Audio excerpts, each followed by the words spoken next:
Gentleman from Franklin County, Ms. Poindexter. Thank you, Mr. Speaker. Mr. Speaker, I rise for a point of personal privilege. The gentleman has the floor. Mr. Speaker, ladies and gentlemen of the House, as we near the end, I know we've all been busy and under pressure. I find myself not knowing whether I'm in shock sometime or in awe or whether I'm numb over some of the statements that are made and some of the positions that are taken on this floor and in committees. I've struggled with where I am. So this morning it came to me as I walked over, Mr. Speaker. I had a neighbor lady that was a confidant and advisor to everyone within probably 50 square miles, and she could give you advice on anything. And when you had a bad story, she could lay it on you. She had a little story, had a little saying, Mr. Speaker, and if she didn't agree, if she knew you were trying to pull something over her eyes, she'd throw her hand up and say, well, that's for the birds. So I don't know how much of this rhetoric that I've been hearing is for the birds or how much is real fact, but I want to just mention a couple of examples. A day or so ago in this body, we had considerable discussion on electricity rates, and we've had several discussion on general fund expenditures. I remember the gentleman from Henry making quite a bit of points on both of those. And on electricity rates, we had a bill, Mr. Speaker, that would give the Attorney General and the Commonwealth, the SCC, 2 additional months in order to review a base rate increase. Now, the Attorney General is working on behalf of our customers and the gentleman from Henry's customers. And I noticed when the final bill went up on the board, the gentleman from Henry opposed that legislation. Example 1. Example 2.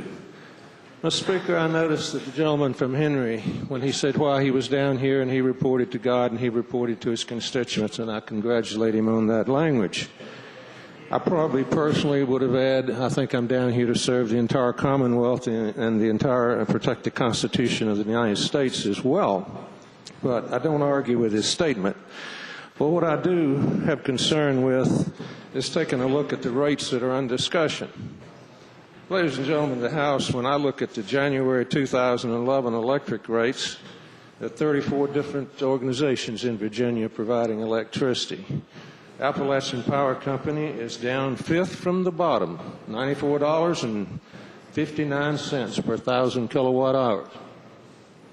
And I look on up the chart, number 29 out of 22 out of 34, I find Dominion Power at $2.86.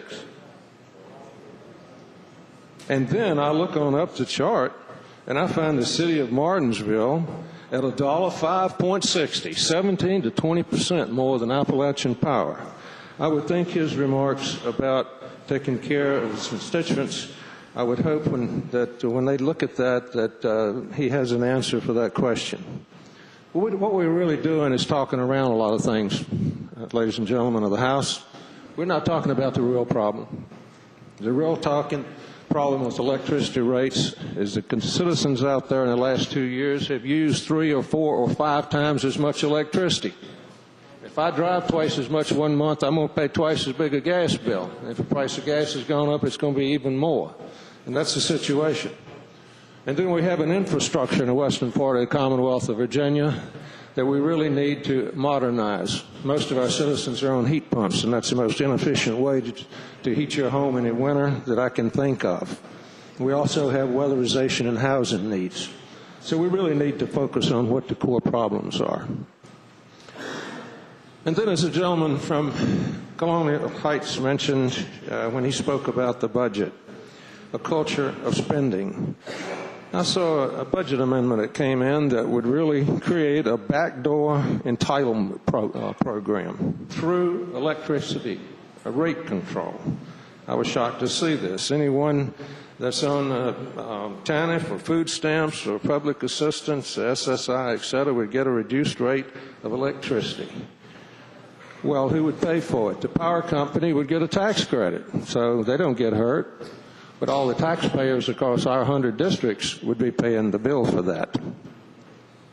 And then we get to the general fund, Mr. Speaker. It seems to me that the school buses, the mass transit buses, our vistas, our trucks, our products, The U.S. mail, everyone, our tourists that come into the state are using those highways. So it sort of defies my imagination as to define transportation dollars should not, or transportation should not be funded at all out of general funds. I noticed that Chancellor Merkel from West Germany made the statement that multiculturalism is an utter failure. To me, saying that you can never use a dollar of general fund money for transportation is simply utterly untrue or purely a red herring in an argument. The truth is that we do this, we've been doing it in the past, and we'll probably have to do it in the future. See, that's based on an old argument, Mr. Speaker, that the economic pie is only so large.